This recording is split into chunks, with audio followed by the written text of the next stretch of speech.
Come to the fair. Fall fairs have been a feature of North American life since early in the 19th century. At the end of the harvest, people from rural areas have come together to celebrate.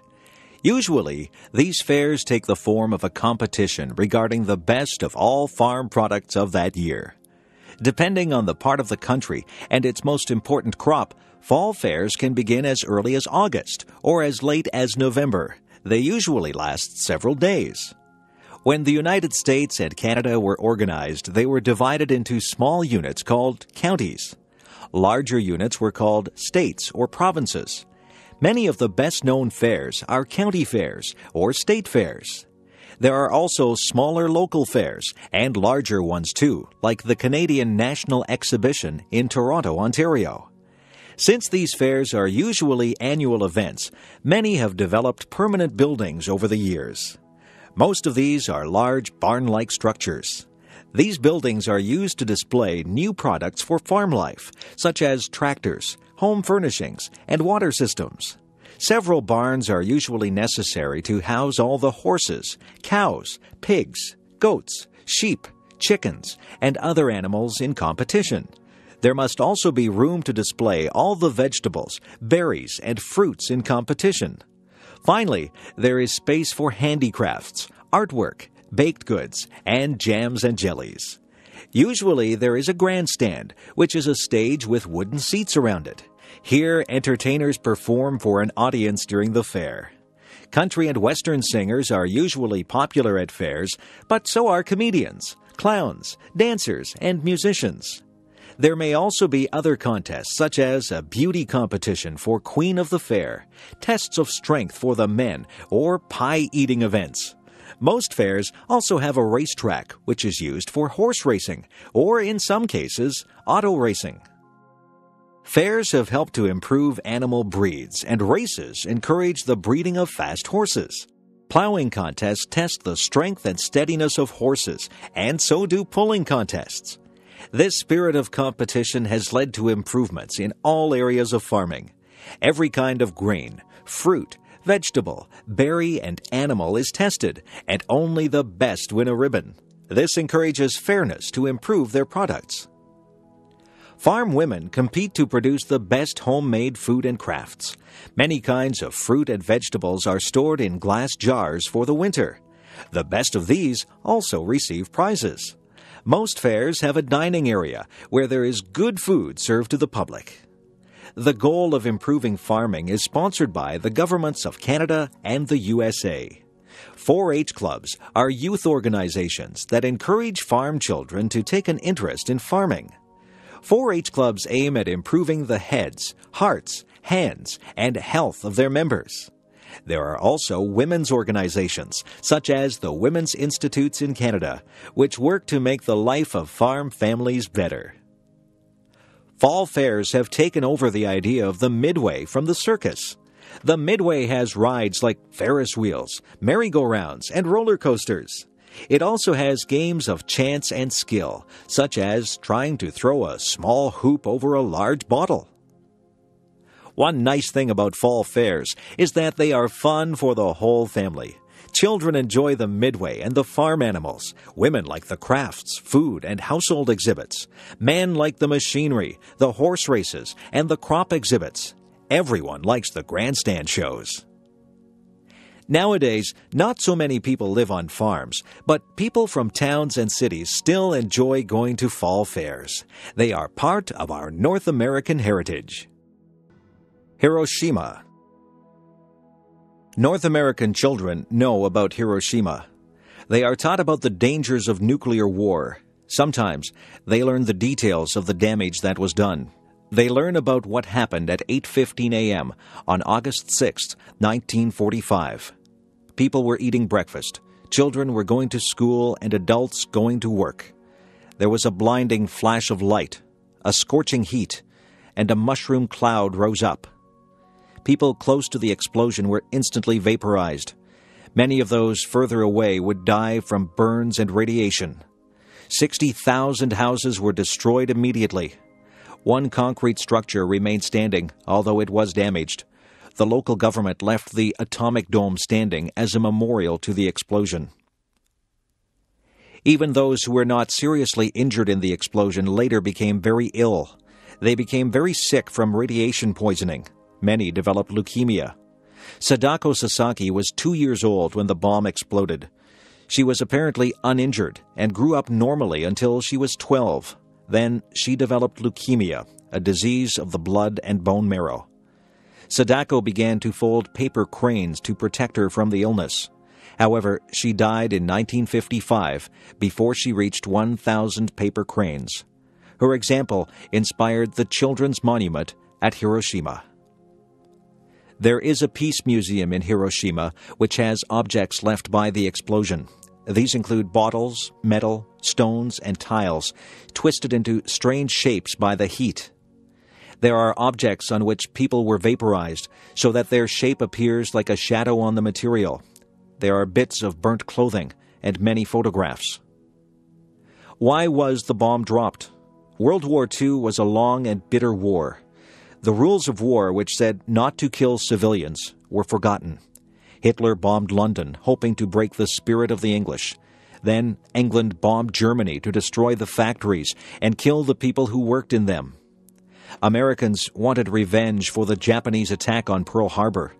The U.S. government had spent $6 billion developing the A-bomb and wanted to use it. Some say that they also wanted to warn the Russians not to cause trouble for America. When American forces advanced on Japan in 1945, they had to decide what to do. Would Japan surrender, or would they fight to the last soldier? American leaders feared that they might lose many men by an invasion. Dropping the atomic bomb would end the war very quickly. President Truman made the decision to use it. Since then, most people have felt that this decision was wrong. It was such a terrible thing to do to people, children, old people, women, men, and babies.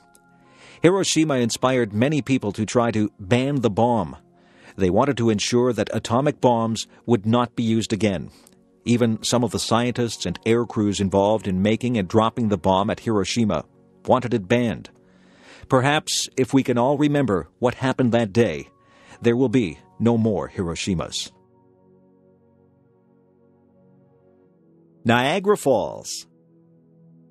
Niagara Falls is one of the world's leading tourist attractions. Millions of people around the world visit here each year. Summers at the falls are especially busy, with traffic jams and parking problems. However, the falls are beautiful in winter too. Many have asked why people travel so far to see water falling over a cliff. The size and beauty of Niagara Falls help to make it special. While many falls are higher than Niagara, very few are as wide or have such a volume of water.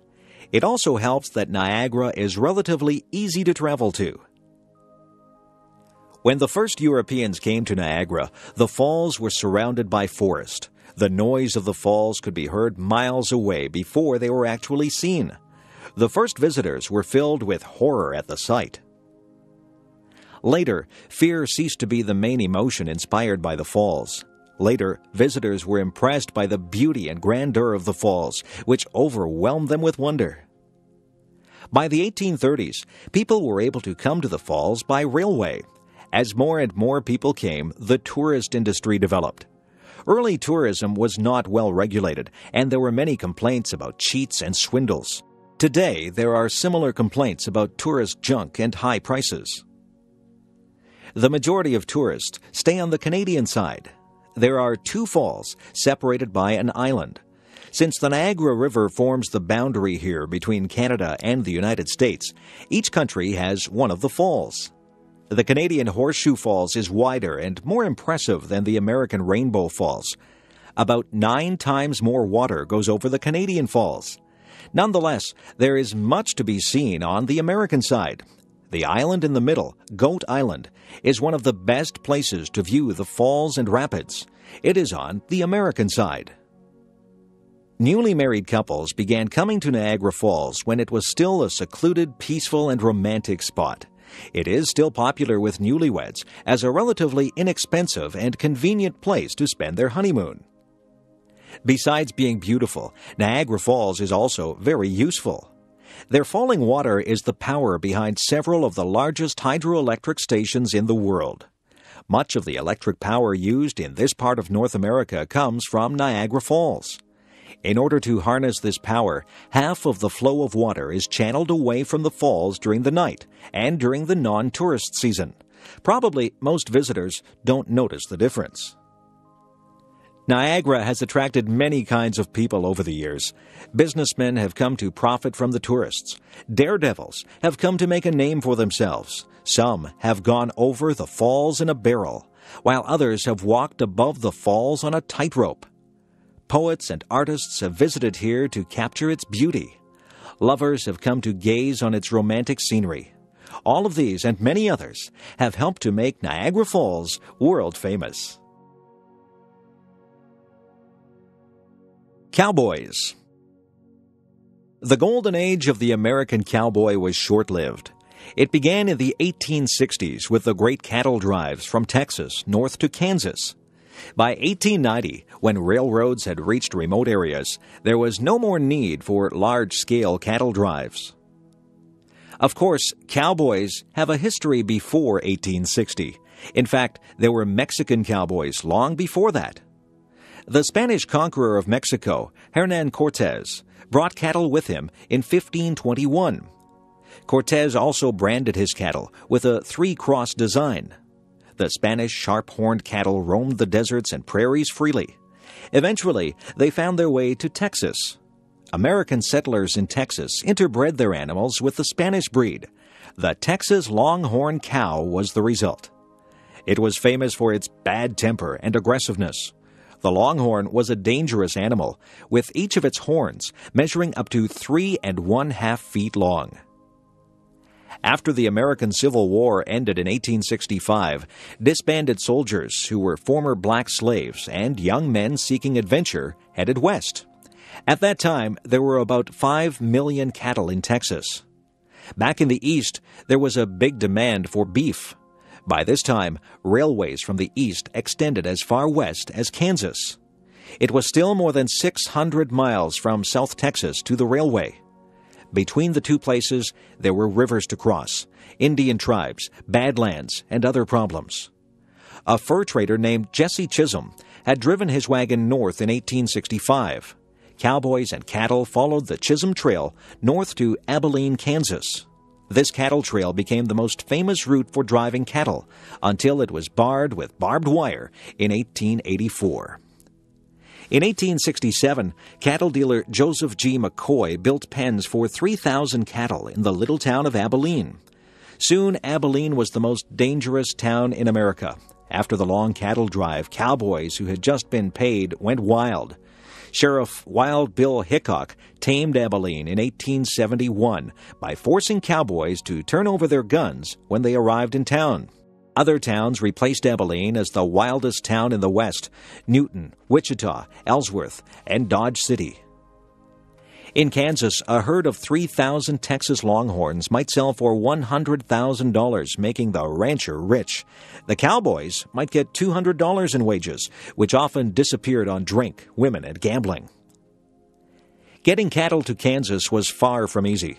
One of the biggest difficulties was getting the herd across rivers, especially when the river was high. There were no bridges. In 1871, 350 cowboys driving 60,000 cattle waited 2 weeks for the water level in the Red River to go down. Food for men and animals was also difficult to find at times. An early cattleman developed the chuck wagon, which were both a supply wagon and a portable kitchen. In the 1870s, there were probably 40,000 cowboys in the West. After the prairies were fenced in, there was less work. Large ranches still employ cowboys to round up the cattle for branding or for sale. Even today, about 20,000 cowboys still work in North America. George W. Bush, Jr. George W. Bush, Jr. was inaugurated as the 43rd President of the United States on January 20th, 2001.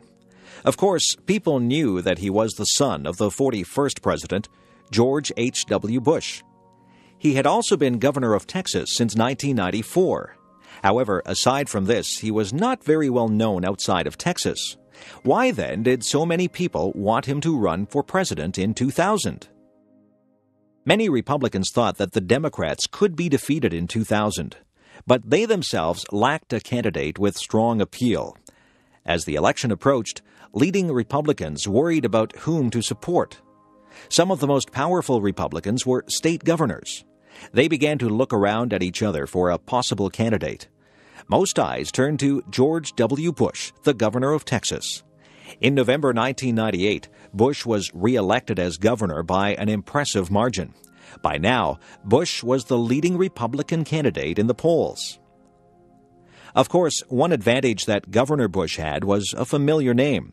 In fact, when he did well in some early polls, it is likely that some people really voted for his father. They thought that George H.W. Bush was running again. The Bush family was able to swing a lot of support to George W. It also helped that his brother Jeb was now governor of Florida. Parents George and Barbara were both born in eastern United States, but in 1948, George moved to Texas, where he made a fortune in the oil business. He went into politics in the 1960s and 70s and served in a number of important positions. He was Ronald Reagan's vice president from 1981 to 1989 and president from 1989 to 1993. George W. was born in 1946, the oldest of the Bush children. 3 more brothers and 2 sisters were also born. The youngest sister died of leukemia as a child. George W. attended the same prestigious Eastern colleges as his father. Then he came back to Texas and was a fighter pilot with the Texas Air National Guard. During the early 70s, he wandered from place to place, trying different jobs. After attending Harvard Business School from 1972 to 1975, he came back to Texas and started his own oil exploration company. Although it wasn't as profitable as his father's company, he eventually sold his stock shares for a considerable amount of money. In 1978, he ran for the Senate of the United States, but was defeated. He became closely involved in his father's campaign for president in 1988. Here he developed a lot of the political skills he was later able to use to run for office himself. In 1989, back in Texas, George W. organized a group that bought the Texas Rangers baseball team. He later sold the team in 1998 and made a $14 million profit. In 1994, he surprised the political world by defeating the incumbent governor of Texas.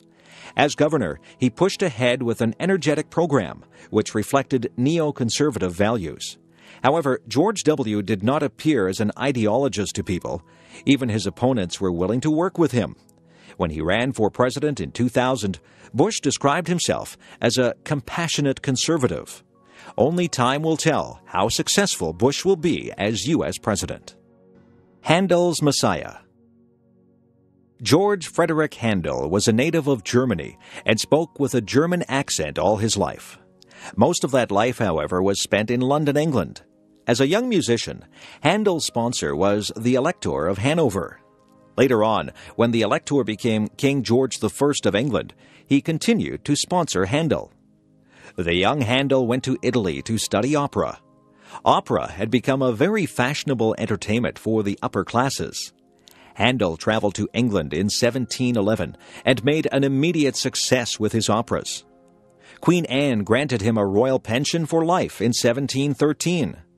Because of this initial success, Handel tried to start a permanent opera company in London, but this failed, and Handel lost money. Since operas used full stage settings with costumes, scenery, and props, they were expensive to produce. Handel decided to produce oratorios in which the parts were simply sung without actions.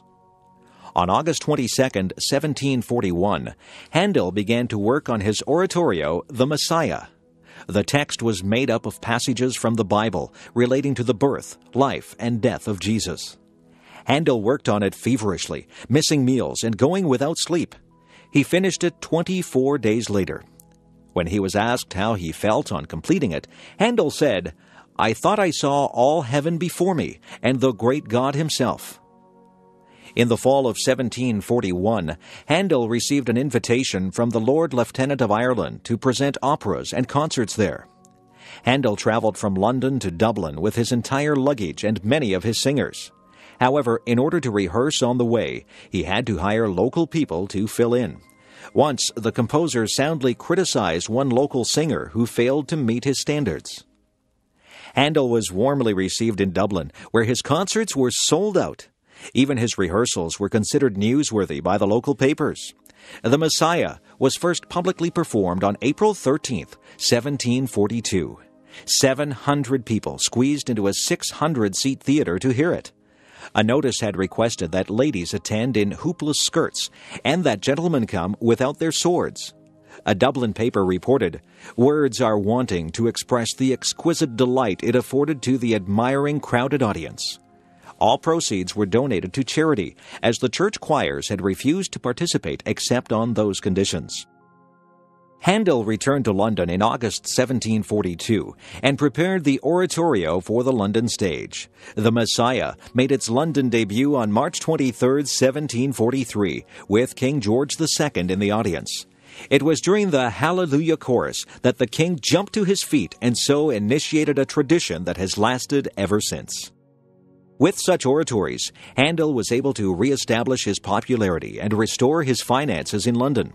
The Messiah continued to be performed. After conducting it on April 6, 1759, the old composer collapsed and had to be carried home. He died 8 days later. The Messiah remains Handel's most popular work, combining wonderful music with inspiring religious sentiments. The biblical text speaks of hope and salvation, and the music allows the text to soar into angelic songs. Ireland. Ireland is an island in the Atlantic Ocean, just west of Britain. For much of its history, it has been an advantage to Ireland to be far from the mainland. The Romans or the other early empires never conquered Ireland. It was the remoteness of Ireland that helped preserve much of Christian and classical culture. After the fall of the Roman Empire, wandering tribes destroyed much of what remained on the continent. Finally, it was Ireland's turn to be invaded. First, the Norsemen, or Vikings, attacked during the 800s and 900s. Then, in the 1100s, the English invaded Ireland. Since that time, there has always been an English presence in Ireland. The conflict between the English and the Irish grew worse in the 1500s. Then the English became Protestant, and the Irish remained Catholic. In the 1600s, Oliver Cromwell tried to make Ireland Protestant by driving out the Catholics and bringing in Protestant settlers. In the centuries following, Irish Catholics had very few rights in their own country. The Catholic Irish were not allowed to vote until 1829. Since Irish Catholics were not allowed to own land, they were poor tenant farmers. They paid rent to the English landlords.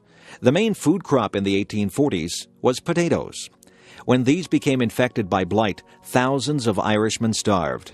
Many others were evicted from their dwellings because they couldn't pay the rent. Hundreds of thousands of Irish took ship for North America. The Catholic Irish preferred to go to the United States because Canada was under British influence. However, many Protestant Irish went to Canada. The influence of the Irish on North American culture has been very great in many areas. Prominent Irish Americans include Presidents John F. Kennedy and Ronald Reagan. Meanwhile, in Ireland itself, a strong independence movement developed. A rebellion against England in 1916 began a struggle that resulted in independence for most of Ireland. Some Protestant areas in Northern Ireland preferred to stay with England. Republican groups such as the Irish Republican Army wanted to liberate the North from British rule. Nowadays, conflict between Protestants and Catholics is limited to these northern counties. Constant attempts are being made to bring the conflict there to an end. Meanwhile, the Irish Republic of Ayr has become prosperous again. It can sell its agricultural products to the European common market. Irish beer and whiskey are sold all over the world. Ireland is also becoming known for its high-tech industries. Because of this relative prosperity, the population is increasing again after a century and a half of decline. The Irish differ from other people because the vast majority of Irishmen live away from their homeland. However, this exodus from Ireland has helped to spread Irish music, culture, and products around the world. On St. Patrick's Day, March 17th, nearly everyone becomes Irish for the day. Then there is a great party with Celtic music, Irish dancing, green beer, and the wearing of the green. Louisa May Alcott. New England in the early and middle years of the 19th century had a flourishing culture. People were passionately interested in ideas and education. Most New Englanders were strongly opposed to slavery. They were also concerned about other social issues.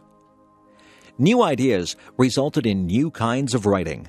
These ideas included the importance of doing what seemed right for them, no matter how different it was from what other people thought. People also believed that nature gave them guidance in our lives, and that it was important to live close to nature. These and other ideas were expressed through teaching and writing. Bronson Alcott was one of those who looked at the world in a new way. He looked for work as a teacher so that he could pass on his ideas to others. However, very few parents wanted Mr. Alcott to teach their children, and very few people were interested in hearing his speeches or reading his books. As a result, the Alcott family was very poor. Fortunately for Bronson, he married a very capable and energetic woman. Mrs. Abigail Alcott helped to earn money to support the family and did most of the work involved in looking after the 4 Alcott girls. The oldest daughter, Anna, was quiet and serious. She rarely got into trouble and was a good helper at home. The second daughter was Louisa May Alcott, who became a writer. She was adventurous and cared very little for rules. She was always saying and doing things that got her into trouble. The third daughter, Elizabeth, was very kind and good-natured. All the others loved her. As a young woman, Elizabeth had a severe case of scarlet fever and never fully recovered. She died at age 23. The youngest sister, May, was talented, but she was rather spoiled. Because there was never enough money, the Alcott girls felt pressure to work at an early age, but this did not stop them from having fun. Louisa wrote little plays that she and her sisters performed at home. They all enjoyed the woods and ponds around Concord, Massachusetts, where they lived most of these years. When they moved back to Boston in 1848, Anna took a job looking after other people's children, and Louisa looked after the house. Meanwhile, their mother worked outside the home. While working on laundry or sewing, Louisa was thinking up stories. At night, she would write them down. When she was 18, she began selling poems and stories to magazines. Within 10 years, Louisa was earning a substantial income from writing. One day, her publisher suggested that she write a story for girls. At first, Louisa didn't like the suggestion, but when she started to write, the ideas came rapidly. Her book was based on her own family and her own childhood. Little Women was published in 1868 and was an immediate success. The March family was very much like the Alcotts. Mrs. Alcott resembles Marmee. Meg is like Anna, and Jo is like Louisa herself.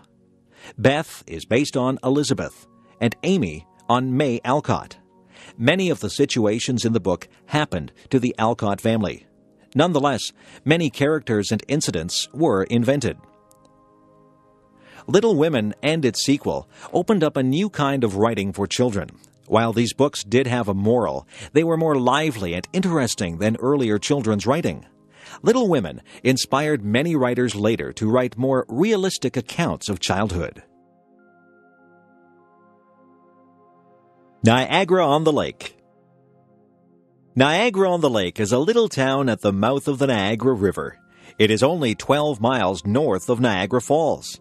It used to be true that very few tourists would bother to travel from the falls down to Niagara-on-the-Lake. Nowadays, however, the little town itself is a major tourist attraction.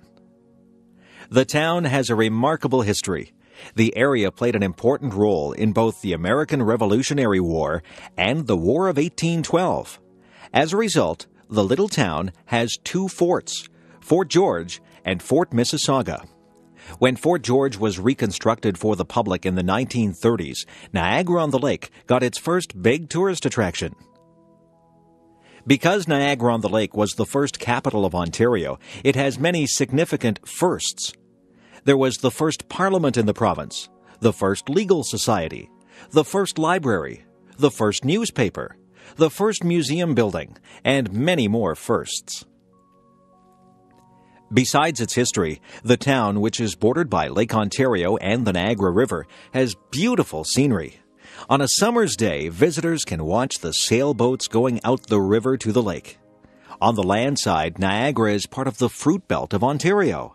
Peaches, pears, apples, cherries, and strawberries grow here in abundance. There are also long rows of vines, and winemaking has recently become a major industry. The mild, humid climate allows plants to flourish. The trees, especially the oaks, grow to remarkable heights. Flowering trees and shrubs perfume the air in the spring. Gardens are often spectacular for much of the year. Because of this, Niagara-on-the-Lake attracts many painters and photographers. Many of the private homes also have a long history, and great care is taken to keep them looking their best. The biggest single attraction is the Shaw Festival Theatre. The festival was founded in 1962 by a group of Shaw enthusiasts.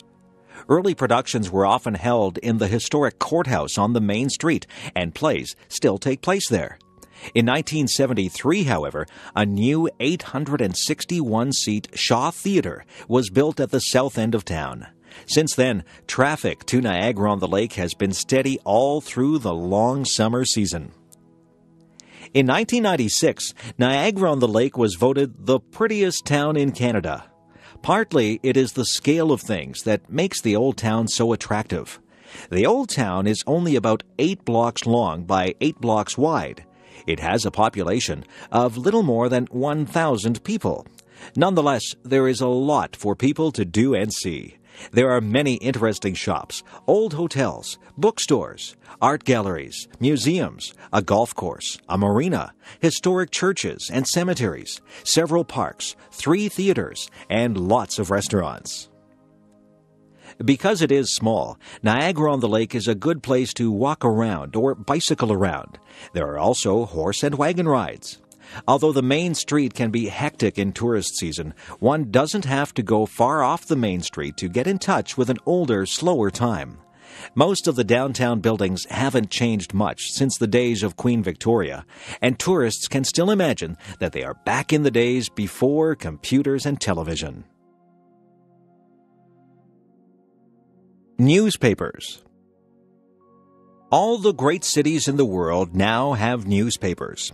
But newspapers, as we know them today, are not that old. The very first newspapers began long after the invention of printing. They started in Europe in the 1600s and were usually only a couple of pages long. For a long time, newspapers were not very common. Governments didn't want public discussion of their policies and decisions. Often, they closed down papers or taxed them heavily. The stamp tax on newspapers and pamphlets was one of the causes of the American Revolution. Newspapers began to grow in size when they discovered advertising as a source of income. Nowadays, advertising is the main revenue source for most newspapers. As newspapers became more widely circulated, they could ask for more money for their advertisements.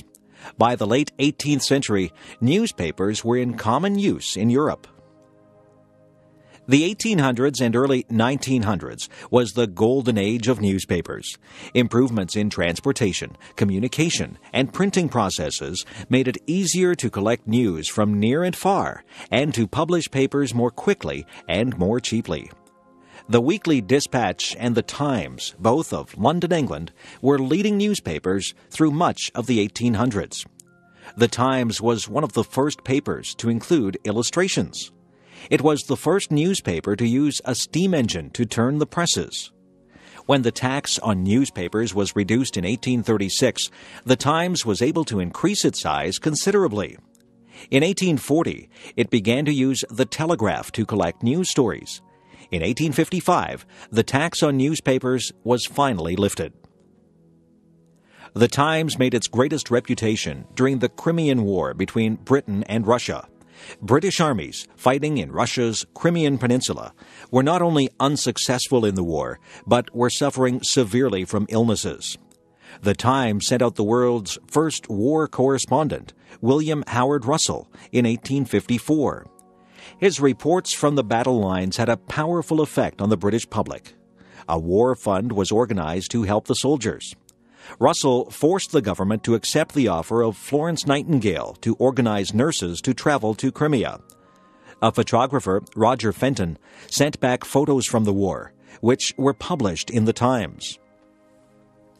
Meanwhile, in America, a more popular approach to newspapers had developed. The newspaper had spread west with the pioneers, and nearly every little settlement had its own paper. American newspapers were cheaper and livelier than British ones.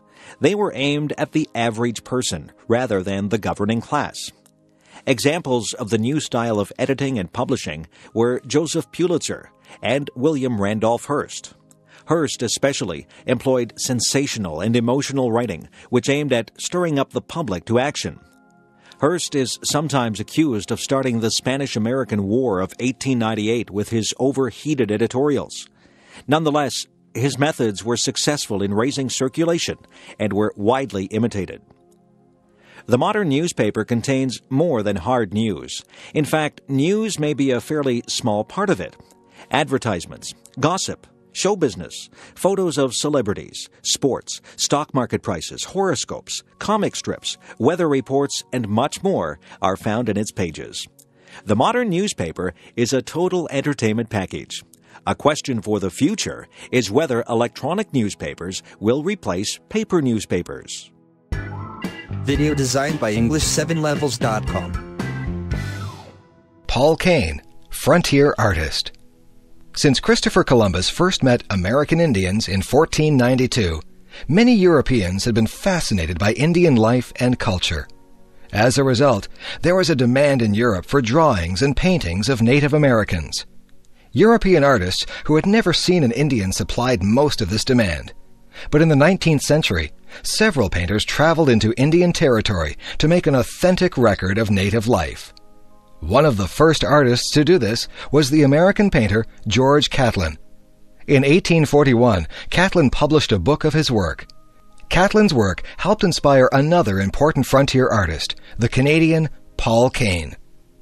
Paul Kane was born in Ireland in 1810. His family moved to Toronto, Ontario, Canada, when Paul was 9 years old. The young boy was not very interested in school. At that time, there were still Indians living in wigwams in the Toronto area. Young Paul liked visiting the Indian village instead of going to school. Since Paul spent little time in school, he was largely a self-taught artist. He also became a surprisingly good writer, considering that he had not spent much time studying spelling or grammar.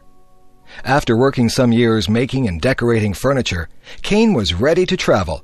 He spent the years from 1836 to 1841 living and traveling in the United States.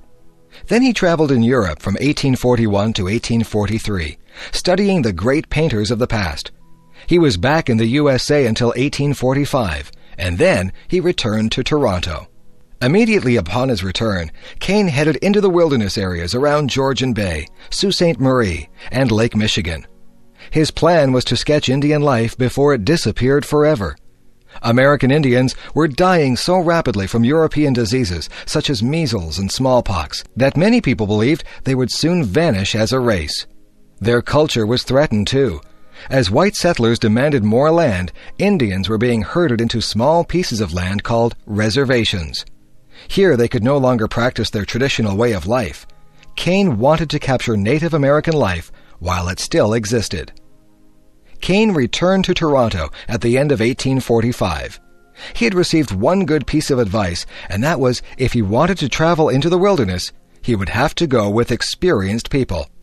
He was able to get the support of the governor of the Hudson's Bay Company, Sir George Simpson.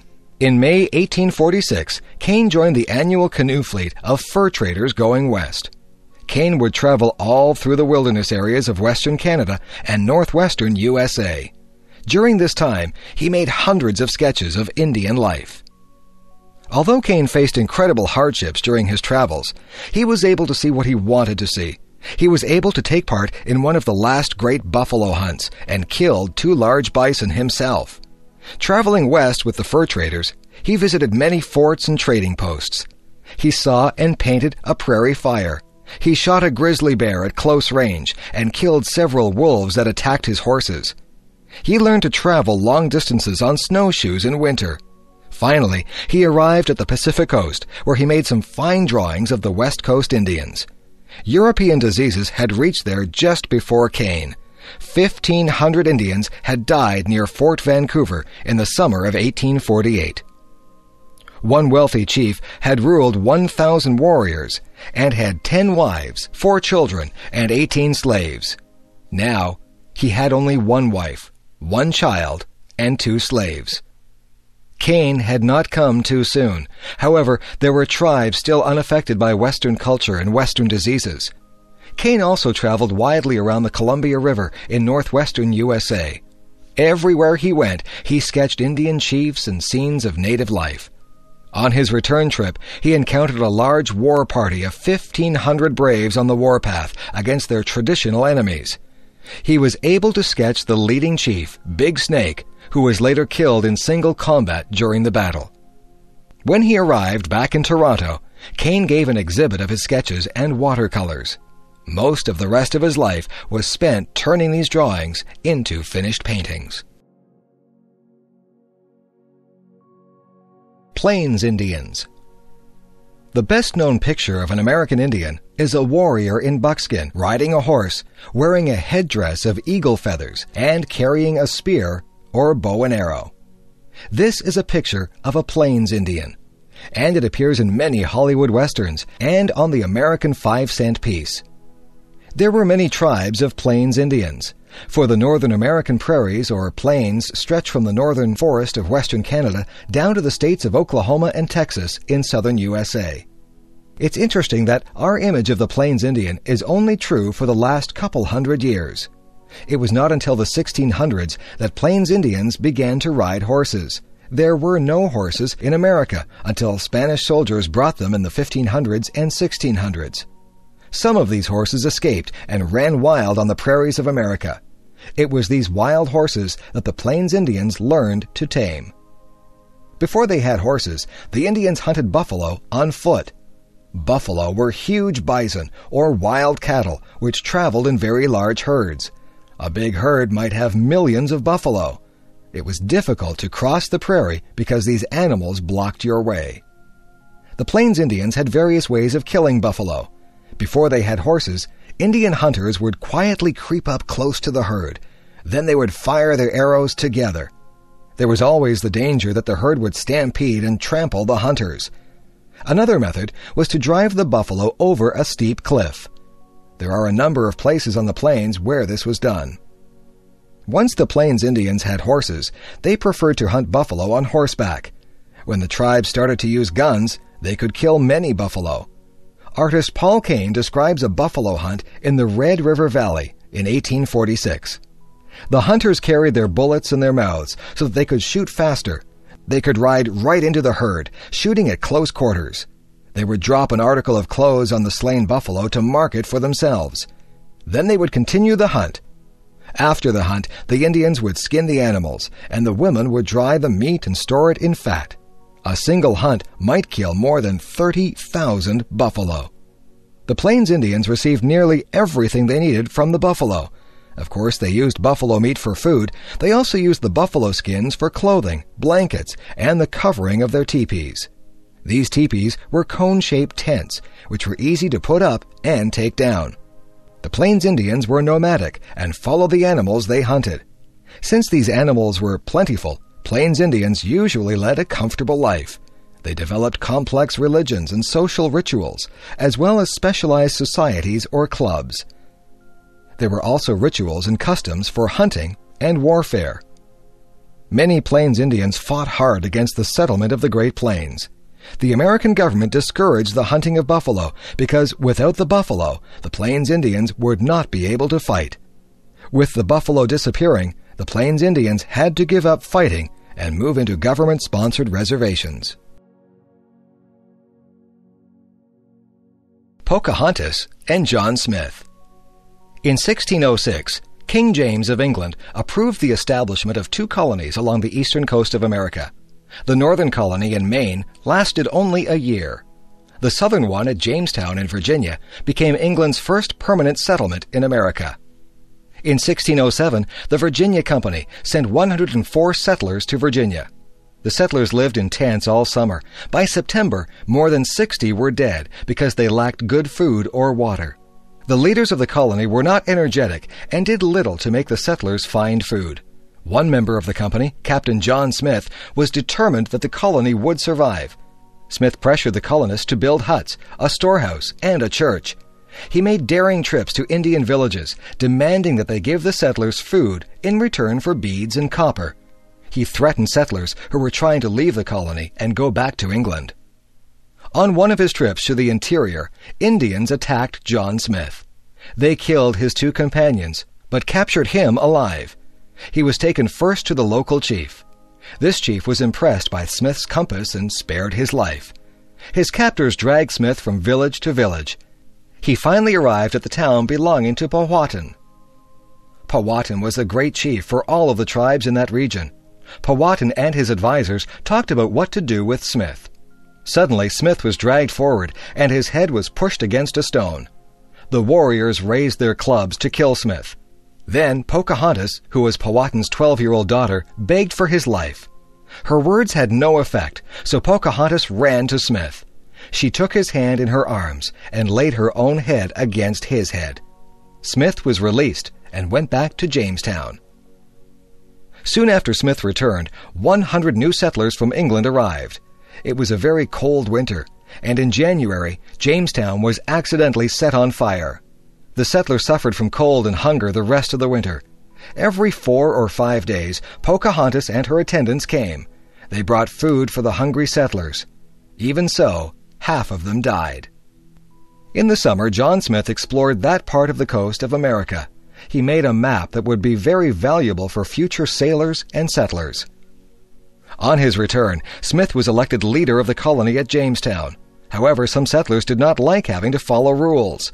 Some encouraged the Indians to try to kill Smith. Chief Powhatan agreed. He also refused to supply food to the colony, hoping to starve them out. Pocahontas warned Smith about the plot against his life. Smith had to fight off several attempts to kill him. Finally, the colony seemed to be growing, and the Indians became peaceful. But in late 1609, Smith was injured in an explosion and returned to England. Pocahontas remained a friend to the colony. She married John Rolfe, one of the settlers. In 1616, she traveled to England with her husband and son. There she saw John Smith once again. She was so surprised to see him that she was unable to speak for several days. Pocahontas had believed that Smith was dead. The following year, she died and was buried in England. Pocahontas's love for Smith and Smith's determination to fight for the colony had saved Jamestown and given the English their first colony in America. Remember the Alamo. The first Europeans in the American Southwest were Spanish explorers and conquerors. They were followed by religious orders that set up missions to Christianize the Indians. One of these missions was San Antonio de Valero. It was founded in 1718 in what is now San Antonio, Texas. Later, the mission structure became known as the Alamo. In 1821, Moses Austin had persuaded the Spanish authorities to give him a charter to settle 200,000 acres in Texas. The elder Austin died shortly after this. 5 weeks later, his son Stephen Austin traveled to San Antonio to have this charter confirmed by the Spanish governor. In 1822, Austin led 150 settlers into Texas. When Austin learned afterwards that Mexico was now independent of Spain, he journeyed to Mexico City to have his charter reconfirmed. The Mexicans appointed Austin regional administrator for his colony. Texas grew rapidly. Cotton farming and cattle ranching were profitable and attracted American settlers. By 1830, there were 16,000 Americans in Texas, 4 times the Spanish-Mexican population. Sam Houston had been a successful soldier and politician. He was a friend and supporter of President Andrew Jackson. However, personal problems and political difficulties led him to leave the USA for Texas. Meanwhile, the struggle for control of Mexico had been won in 1833 by Santa Anna. However, the independent thinking of the Texans infuriated Santa Anna. He had Stephen Austin thrown in jail and sent an army into Texas. Austin was released from jail in time to organize the defense of Texas. The Mexican army was besieged inside the Alamo, and after fierce fighting, surrendered. The Mexicans were allowed to go home. Sam Houston was now elected the state's supreme commander. Not long after this, Santa Anna approached Texas with an army of 6,000 men. Houston decided not to meet Santa Anna in open battle, but to wait for an advantage. He sent frontiersman Jim Bowie to the Alamo. Bowie's orders were to leave San Antonio and destroy the Alamo. When Bowie arrived, however, Texas volunteers were preparing the Alamo for a siege. Bowie and his men pitched in to help. Other volunteers came. The fiery William Travis arrived with 25 men. Then the famous frontiersman Davy Crockett came with a dozen Tennessee sharpshooters. When Santa Anna attacked, there were 183 Americans inside the fort. Santa Anna brought up cannon to bombard the Alamo. As the walls began to crumble, 4,000 Mexicans attacked from all four sides. The Mexicans overcame all resistance because of their large numbers, but they suffered very heavy losses. All the American defenders were killed. While the battle was raging, the Texans back at the colony declared their independence from Mexico. Sam Houston now gathered men to fight the Mexican army. At first, he retreated while waiting for a suitable opportunity. When Santa Anna's rapid advance left the bulk of the Mexican army behind, Houston prepared to fight. Santa Anna's advance troops moved into swampy land by the San Jacinto River. Houston's men attacked while the Mexicans were having their midday siesta. Their battle cry was, "Remember the Alamo!" The battle was soon over. Many Mexicans were killed, but only a couple of Texans were killed. Santa Anna was a prisoner. Santa Anna readily agreed now to recognize Texas as an independent republic. 90 years later, in 1845, Texas became the 28th state of the USA. Gribbio. Saint Francis of Assisi, who lived in Italy in the early 13th century, was known for his love of animals. He was the first person who celebrated the birth of Jesus by gathering live animals around a manger. He often talked to the birds as he traveled along. Sometimes the birds would fly down and sit on his head, shoulders, knees, and arms. But the best-known animal story concerns Saint Francis and the wolf of Gribbio. Saint Francis was known for his humility and his unwillingness to hurt anyone. Once, when one of his followers spoke harshly to some bandits, Saint Francis told the man to run after the bandits and apologize. In the same way, Saint Francis thought of animals as his brothers and sisters. Once when he was warned about some dangerous wolves, he replied that he had never harmed Brother Wolf and didn't expect the wolf to harm him. While Saint Francis was staying in the hill town of Gribbio, he heard about a large, fierce wolf. The townspeople were terrified of this wolf and had eaten both domestic animals and humans.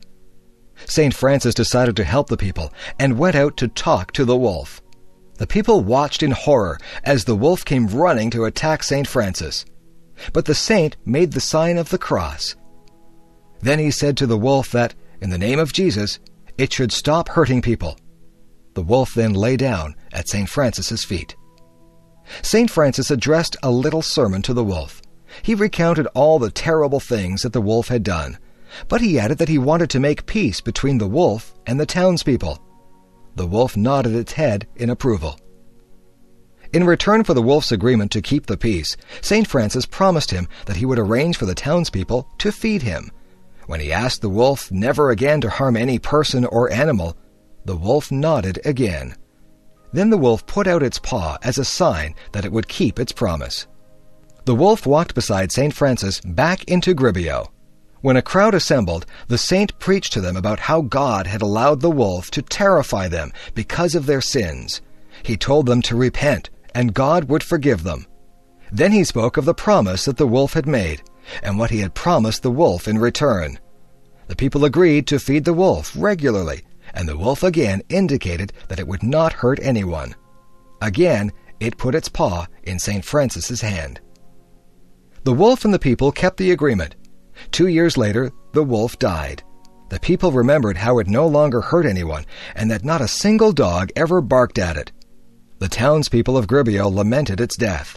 Whenever it went through town, it had reminded them of the virtues and holiness of St. Francis. Summertime.